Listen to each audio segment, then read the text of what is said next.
Assalamualaikum warahmatullahi wabarakatuh. Bagaimana kabar anak-anakku semua? Semoga senantiasa diberikan kesehatan oleh Allah Subhanahu wa Ta'ala. Alhamdulillah, kita bisa bertemu kembali pada pertemuan ke-7 ini. Kali ini kita akan membahas tentang tata cara sholat sunnah. Tapi sebelumnya, anak-anakku, mari kita bersama-sama membaca basmalah. Bismillahirrahmanirrahim. Semoga senantiasa diberikan kemudahan oleh Allah Subhanahu wa Ta'ala. Anakku semua, pada pertemuan kali ini kita akan membahas tentang sholat sunnah. Akan tetapi kita hanya akan membahas beberapa saja yang sekiranya butuh penjelasan dari Pak MH. Yang lainnya Ananda semua bisa membaca sendiri, ya, bisa membaca sendiri. Oke, lanjut anakku semua.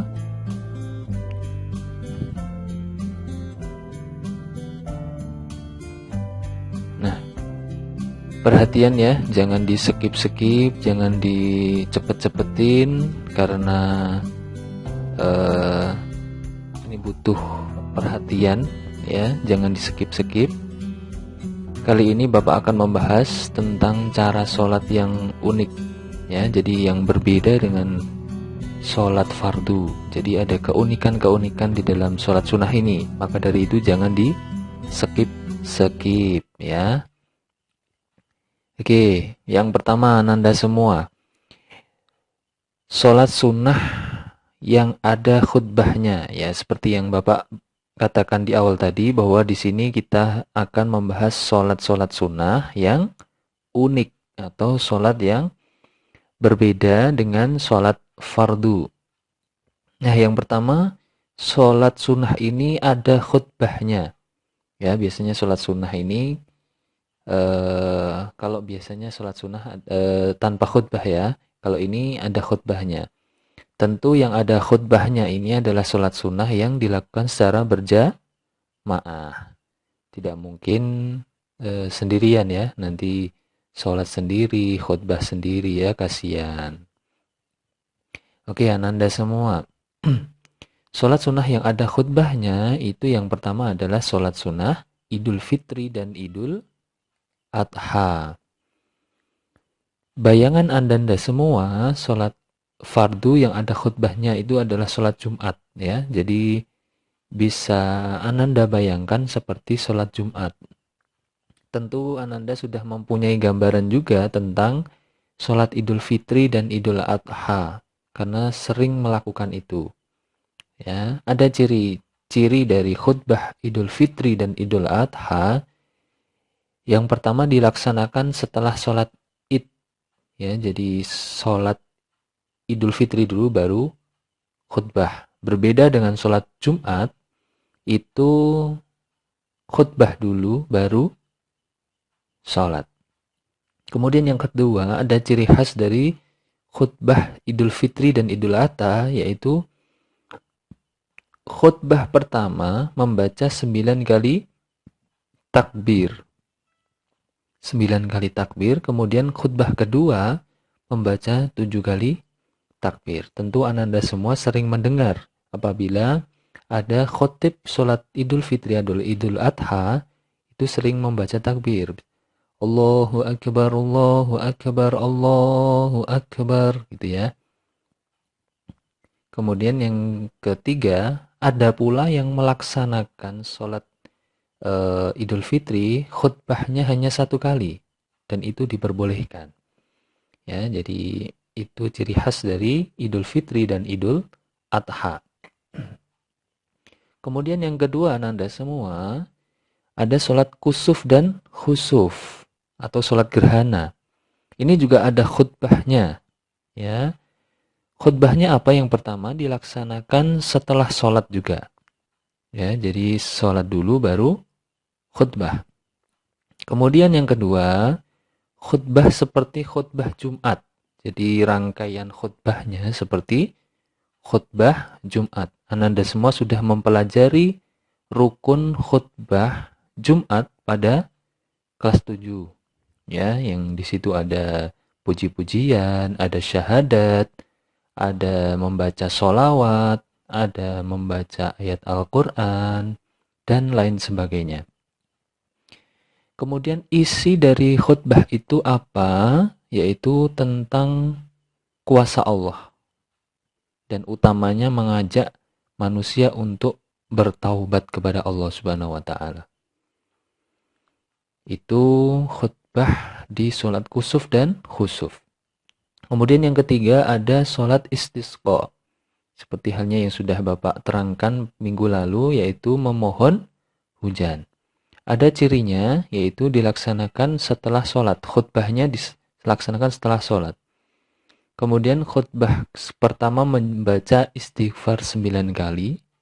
Khutbah kedua membaca istighfar 7 kali. Kalau di Idul Fitri membaca takbir.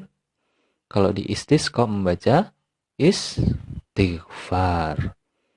Nah, Ananda sudah paham ya, khutbah 1, khutbah 2 biasanya dibatasi atau disela ya. Apa ya istilahnya ya? Antara khutbah 1, khutbah 2 itu biasanya khotib itu duduk. Itu namanya apa ya? Dipikir sendiri istilahnya. Duduk sebentar, kemudian berdiri kembali, itu melaksanakan khutbah 2. Apabila Anda pernah melihat khutbah Jumat, itu gambarannya seperti itu. Nah, lanjut. Nah, ini ada sholat-sholat yang saya katakan tadi unik, berbeda dengan sholat fardu, karena ada ciri khasnya. Yang pertama ada sholat Idul Fitri dan Idul Adha. Pada rakaat yang pertama membaca 7 kali takbir. Ya, membaca 7 kali takbir atau melaksanakan 7 kali takbir. Rakaat yang kedua 5 kali takbir. Ya, biasanya imam melaksanakan takbiratul ihram, niat ya, setelah niat takbiratul ihram Allahu Akbar gitu ya. Kemudian setelah itu kan imamnya membaca Allahu Akbar, Allahu Akbar ya, sambil mengangkat tangan sebanyak 7 kali. Nah, di sela-sela takbir membaca Subhanallah walhamdulillah wala ilaha illallah wallahu akbar. Di Allahu Akbar, Subhanallah alhamdulillah wala ilaha illallah wallahu akbar. Allahu Akbar, Subhanallah alhamdulillah wala ilaha illallah wallahu akbar. Allahu Akbar sampai 7 kali, kemudian membaca Al-Fatihah. Bismillahirrahmanirrahim. Dan membaca surat. Nah, suratnya apa? Di rakaat yang pertama membaca surat Qaf atau Al-A'la, ya. Kemudian di rakaat kedua membaca Al-Qamar atau Al-Ghasyiyah. Ini ciri khasnya untuk Idul Fitri dan Idul Adha. Lanjut. Nah, ini ada sholat kusuf dan khusuf. Ini juga unik Ananda semua karena di setiap rakaatnya itu membaca 2 kali Al-Fatihah. Kalau sholat pada umumnya atau sholat fardu membaca 1 kali Al-Fatihah. Kalau ini 2 kali Al-Fatihah, kemudian 2 kali ruku. Nah, caranya bagaimana? Nah, caranya ini ya, niat takbiratul ihram, kemudian dilanjutkan membaca doa iftitah. Kemudian setelah doa iftitah membaca Al-Fatihah. Setelah membaca Al-Fatihah membaca surat Al-Quran. Surat-surat pendek ya, boleh ya. Kemudian setelah itu ruku. Ya, Allahu Akbar ruku. Ini ya, nomor 3 ini ruku. Kemudian setelah itu berdiri. Sami'allahu liman hamidah, nomor 4 ini. Nah, setelah berdiri itu membaca Al-Fatihah lagi. Ya, jadi setelah berdiri Sami'allahu liman hamidah, kemudian membaca Al-Fatihah. Bismillahirrahmanirrahim. Membaca Al-Fatihah lagi, surat lagi, kemudian rukuk lagi. Ya. Nomor 5 ini, rukuk lagi. Setelah rukuk baru Iktidal. Sami'allahu liman hamidah, membaca Rabbana lakal hamdu, dan seterusnya. Begitu pula setelah itu di rakaat yang kedua sama. Sujud, kemudian duduk di antara sujud, kemudian sujud lagi, kemudian berdiri diulangi. Ya, membaca Al-Fatihah, kemudian ruku, membaca Al-Fatihah lagi, kemudian ruku lagi, baru i'tidal. Jadi jumlah Al-Fatihahnya itu ada 2 di setiap rakaatnya. Kalau rakaatnya 2, berarti 2 kali 2 jadi 4. Jadi dalam satu sholat yang 2 rakaat itu ada 4 kali Al-Fatihah dan 4 kali ruku. Begitu ya, ciri khas dari sholat kusuf dan khusuf. Itu sholat gerhana. Kemudian lanjut Anda semua, ada sholat tasbih. Sholat tasbih itu dalam setiap rakaat itu membaca 75 tasbih. Tasbih itu bagaimana tuh Pak MH ya? Tasbih itu subhanallah walhamdulillah wa la ilaha illallah wallahu akbar. Itu ya. Subhanallah walhamdulillah wa la ilaha illallah wallahu akbar. Itu membaca sebanyak 75 kali di setiap rakaatnya. Jadi kalau 4 rakaat totalnya berapa? 75 kali 4 sama dengan 300. Nah, pembagiannya ini Anda semua. Setelah pembacaan surat Al-Fatihah itu membaca 15 kali. Jadi Bismillahirrahmanirrahim dan seterusnya waladdallin amin gitu ya. Kemudian surat pendek, kemudian membaca 15 kali subhanallah alhamdulillah wa la ilaha illallah wallahu akbar 15 kali. Kemudian setelah itu ruku, Allahu akbar, ruku, kemudian membaca subhanallah alhamdulillah wa la ilaha illallah wallahu akbar 10 kali. Kemudian sami'allah liman hamidah, kemudian membaca subhanallah alhamdulillah wa la ilaha illallah wallahu akbar 10 kali lagi. Ya, tapi jangan dibaca 10 kali ya. Kemudian setelah itu sujud pertama atau sujud awal membaca 10 kali lagi, duduk di antara sujud 10 kali, kemudian setelah sujud kedua 10 kali. Nah, sebelum berdiri ini yang penting anak-anak semua, atau dinamakan duduk istirahat. Jadi setelah sujud kedua itu duduk istirahat dulu, membaca 10 kali. Jadi jangan langsung berdiri, tapi duduk istirahat dulu membaca 10 kali. Nah, pada rakaat yang kedua atau sebelum salam itu membaca tasbih 10 kali. Jadi jumlahnya ada 75. Agar lebih jelasnya Anda semua nanti bisa praktekkan aja, dihitung ya. Dihitung. Nah, ini gambarannya Anda semua. Jadi ini yang pertama Al-Fatihah, misal Al-Fatihah surat, kemudian membaca 15 kali, ya 15 kali, kemudian rukuknya 10 kali, kemudian i'tidal atau berdiri setelah rukuk itu juga 10 kali, kemudian sujud 10 kali, bangun dari sujud 10 kali, kemudian ketika akan berdiri atau duduk istirahat 10 kali, kemudian sebelum salam 10 kali. Jumlahnya ada 75 per rakaatnya. Kalau di total kali 4 jadi 300. Nah, yang selanjutnya Anda semua yaitu sholat sunnah rawatib. Ini Bapak kasih ringkasan sholat sunnah rawatib, seperti halnya Bapak juga sudah memancing Anda semua untuk mencari kemarin ya. Mencari tabel atau template sholat sunnah. Gunanya untuk mempermudah Anda semua dalam rangka menghitung ya jumlah rakaatnya berapa, kemudian hukumnya apa. Nah, ini ada sholat sunnah rawatib qobliyah ba'diyah.